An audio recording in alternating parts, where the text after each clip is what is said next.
Okay, and that seamlessly moves on to welcome Andy Stewart, who is our beach ranger at Polzeath, and our very own Amy, to come and talk about the community engagement side of making space for sand. Thank you.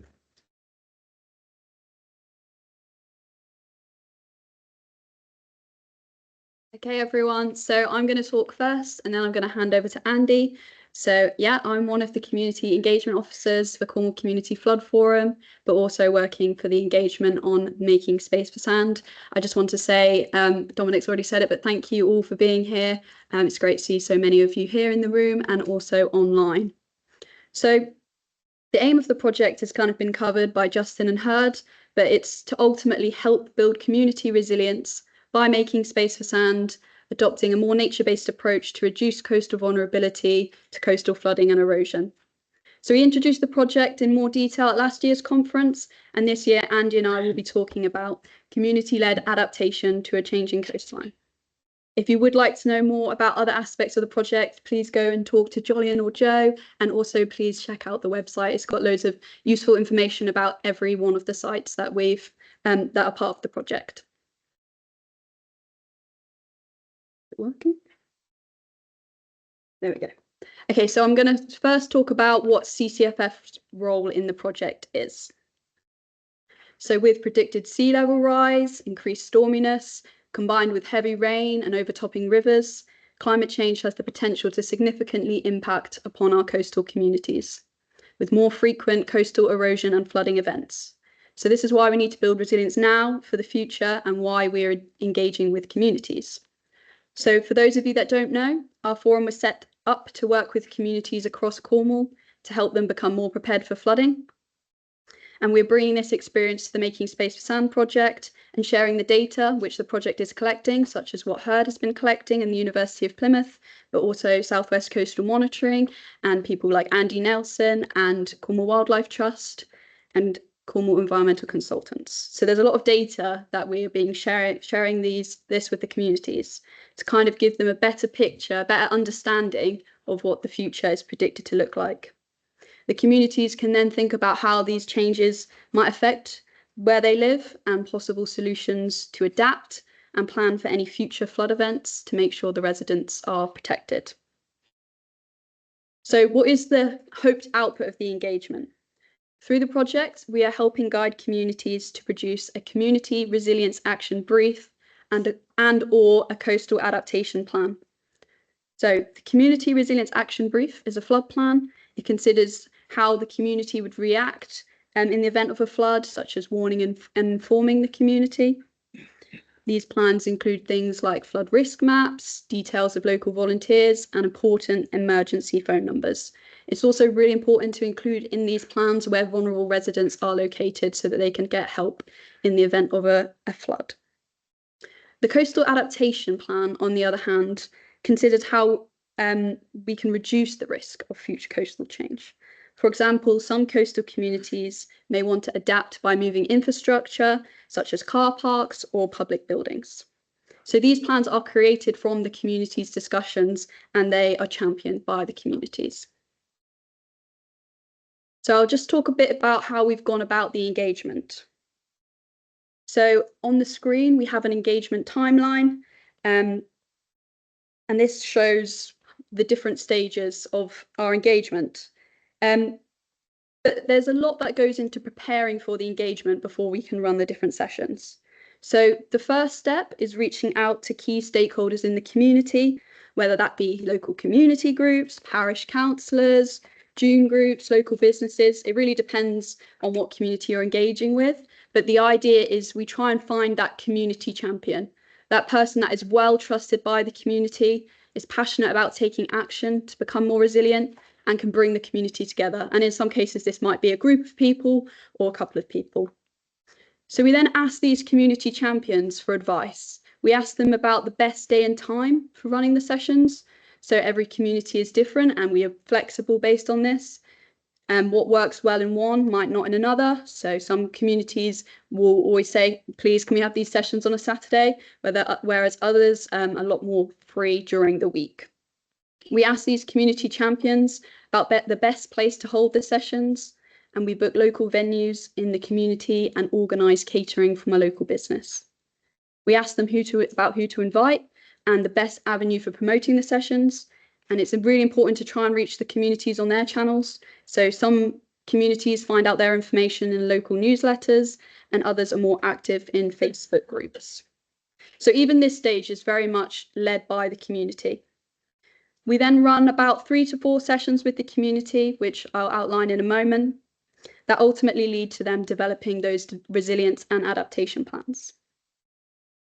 After this, we continue to support the communities where they need it, and this is led by them. They let us know if they want us to come along and help, and then we help to deliver some of the outputs as well.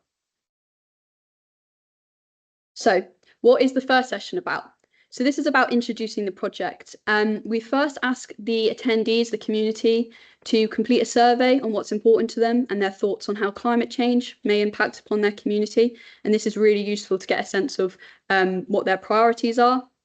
We talk about sea level rise and what this could mean for Cornwall, and then we discuss the aims of our engagement sessions. The next session is called Past, Present and Future of Your Coastline. We start with what the community was like in the past. So we look at historical maps, we look at photos and aerial images. The project has access to the Francis Frith historical photos collection, which is great. And I think this is one where communities really enjoy kind of, I guess, to spot the difference and seeing what it used to look like and what it looks like now. We compare this to the modern day, we look at some of the policy relevant to coastal change management. So what Justin was saying, we look at the shoreline management plan, and then we look at the flood risk maps and predicted erosion rates in the future. And this is where we bring in some of the modelling that Herd was talking about. We also have a coastal simulation exercise, which is available for communities. This has been developed by consultants and representatives from the project to explore ways in which communities can build understanding of different perspectives. So in this exercise, everyone plays a different character on the town team in the fictional coastal town of Sandy Shore.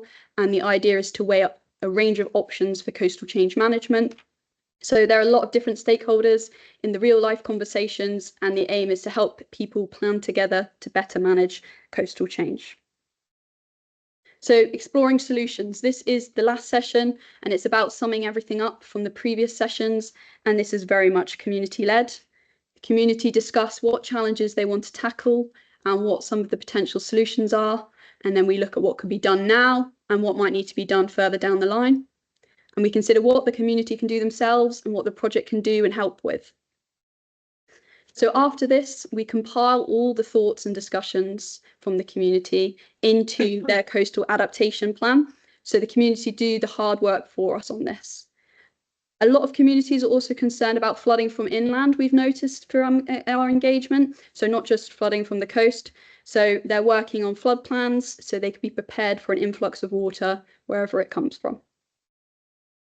So just going to talk about some of the communities we've worked with. I think Jitty mentioned some of them earlier. So we started our engagement in March this year, and so far we have worked with Morgan Porth, Widmouth, Polzeath, Porthtowan and Prey Sands. We recently started engaging with Porthtowan and Prey Sands, and they're early on into the engagement programme. So Andy is going to talk about Polzeath in a moment. But Morgan Porth was one of the first communities we engaged with. We had a community champion called George who really helped us to promote the event and lead the way. And there was a real community spirit there, which was great to see. And they're now busy writing their flood plan because they're one of the communities that are at risk of both flooding from the sea and from the river. We've also been working with the Widmouth community, and our champions Ado and Beth have been brilliant. Widmouth have taken the approach of forming 3 different subgroups to tackle different challenges. They now have a group there that have already put up some interpretation boards in the dunes to inform people about the habitat and try to protect it. And now these subgroups have started to facilitate their own meetings without us to make themselves more resilient, and we're there to support if they need us. So this is just to give you a sense of the effort that our communities are putting into becoming more resilient. These 5 communities have put in a total of 632 hours of time towards this so far, and this doesn't include the time the communities have put in outside the sessions, so our champions helping to promote it. and it would take it into the thousands for sure if we could quantify that number. I'd also like to mention that our trustees and are volunteers and have also been a great support for us in coming onto these sessions and driving this engagement forward. So, what have we learned from this engagement? The biggest learning has been the importance of having the community champion to lead the way. These are quite small, tight-knit communities, so having a champion spread the word by word of mouth is really crucial.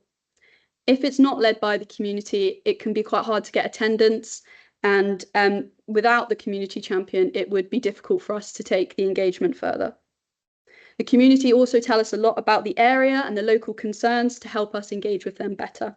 And we can pass this information to other organisations and link them up with agencies to help get the answers. They want to be prepared, and we are simply there to facilitate and support them to do so. So I'd now like to introduce our community champion, one of our community champions from Polzeath, Andy Stewart.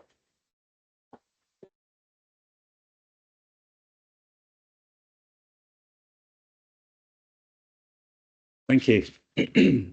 You're being made to listen to me because I attended the community engagement with CCFF in Polzeath, and I was vociferous when they met with some resistance from a few local people. I was vociferous fighting for unity. I was vociferous in fighting against negativity, and I was fighting for common sense. And now you've got to suffer me, for which I apologise.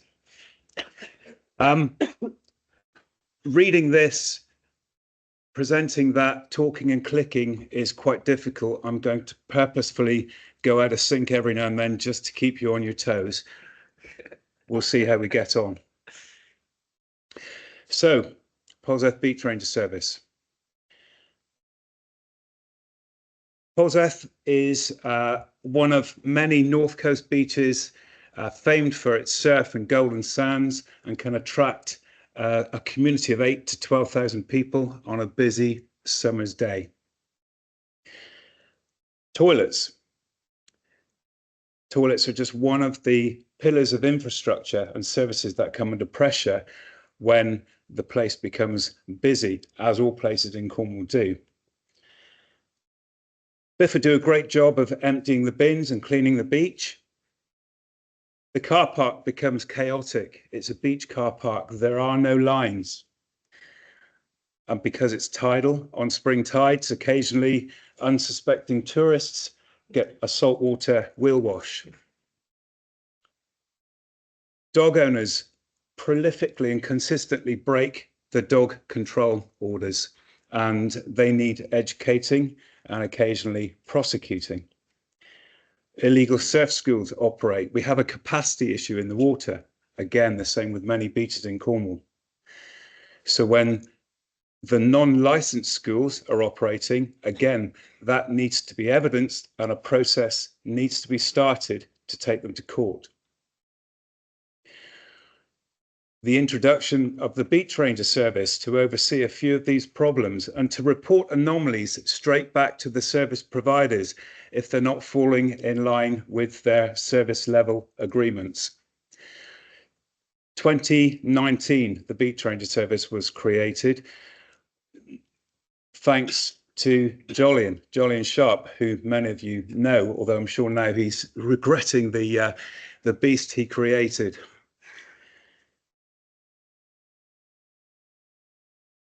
The role profile for the beach rangers is quite wide and constantly evolving. We affiliate now with the RNLI, who train us in first aid and land-based operations, and we also get to work closely with the Coast Guard and the other emergency services who come to the beach. We will deal with anything and everything within our skill set, and then beyond, we would always attend, coordinate as best we can, and anything we can't deal with, we hand over to our highly trained colleagues. It can be quite an exciting role, and when it's not exciting, we get a good suntan. We also deal with antisocial behaviour. we get invaded by private school kids. Many of you may have seen in the press. It's a little bit of a dichotomy because for every child that's on the beach, there's a family, and collectively they spend millions in the area. So we've got to reach a balanced approach of accepted tolerance levels, whilst having drawing certain limits to their behaviour. So we deal with that as well, so it doesn't impact on the wider community. So what does that mean for Polzeath? Well, it turns that into that. A beach full of people who can enjoy it safely and come back year after year and continue to bring money to the economy. Creating your champion. The word champion, I feel a little bit awkward with, because in theory, I'm the champion for CCFF, and it feels like I've crossed the line first. I maybe prefer the word ambassador or advocate. I'm a community advocate. It works well for me, A, because I wear a uniform, and B, because I'm tall. But for Polzeath, I'm the advocate.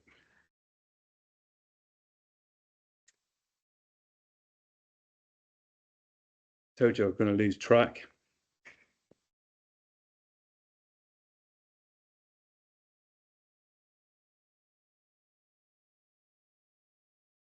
I knew it's going to come up eventually. Okay, what do you need? What does your advocate need, or your champion need? Well, firstly, they need time. You've got to have time on your hands to deal with something like this, because you will get constant attention and people nagging you. Knowledge, maybe. Knowledge is power. Or is it? A little bit of knowledge is dangerous. And this is awkward for me because I'm not that intelligent. So I've changed that one to background. I know the background. I don't need to know all the information. I just know the background. Open-mindedness. You're going to have to get your head around other people's opinions. So your champion or your advocate has to be open-minded. Visible, hence me being tall, works for us. And contactable. You've got to be contactable all times of the day. Not night, but all times of the day, at least.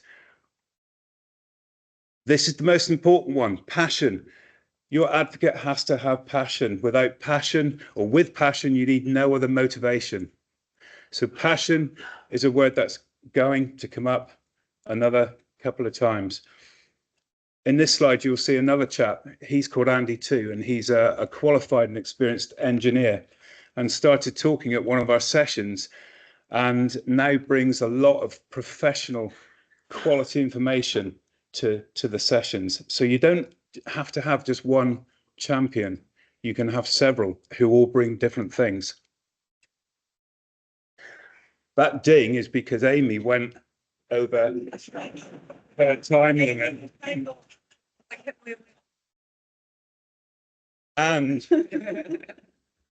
And lunch is coming up. So the longer I talk, the fewer calories you're going to have. Be positive. Change. I like to show an old photograph if I'm going to talk about change, because it shows that change is nothing new and change is constant. Let me ask you a question. Thinking about your town or your village, when was it at its best? Just ponder. Think of a date, and I bet the date you're thinking of is a date after your house was built and after your favourite local pub was built, because we are all quietly selfish. I know that change is different when we're talking about development to when we're talking about environmental challenges, but some things are constant. So, introducing change to a community. Communicate the compelling need for change, get people involved in proposing and decision making, make it easy to participate, use social media, but not exclusively, be open-minded and prepared to adapt to your own plans. Translate the benefits. Some people don't always see the benefits. That's why tabletop exercises are good, because it makes one person stand in the shoes of another. Now, I've told you that, and I'm going to say that is the best advice you will get. It sounds arrogant, but I don't mean it. That's not my information. I got that from the internet. Business after business, company after company, and document after document, that is the recurring theme. And that is what you will learn. And I've got to say, take note of that, because it's all you've got to give it your best shot. However, we did this in Polzeath, and it doesn't work very well. It is still your best shot. But we've just had a professor talking to us convincingly about sea level rises, but I know a car mechanic who will argue that. You will get people who refuse to attend your public meetings, instead writing their comments on Facebook. But Mark Zuckerberg isn't going to send a team down to deal with it. So these are the challenges you are going to face. I missed one. Look, expect it to take time, and it does. Ignore the gongs.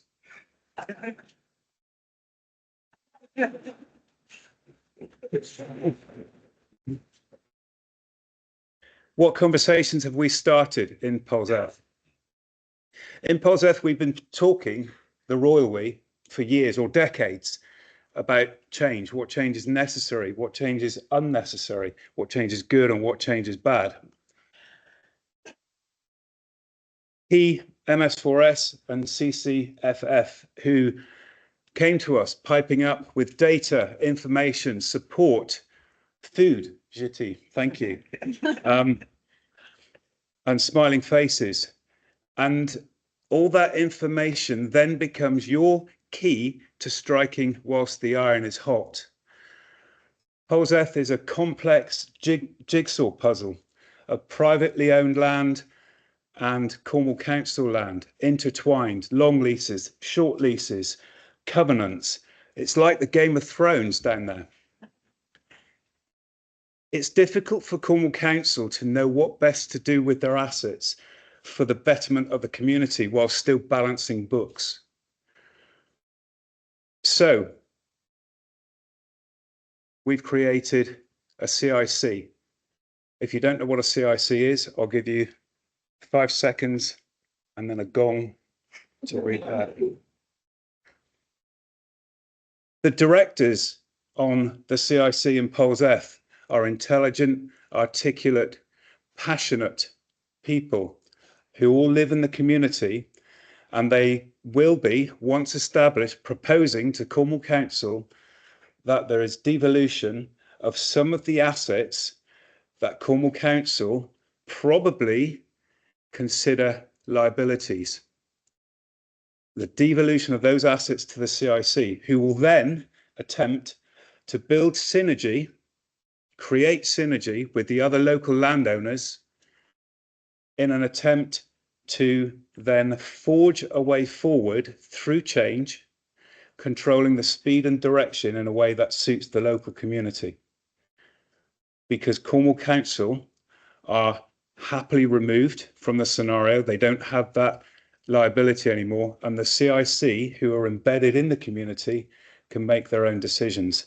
So that is what we're doing in Polzeath, and I, as a champion, am confident that this is going to work.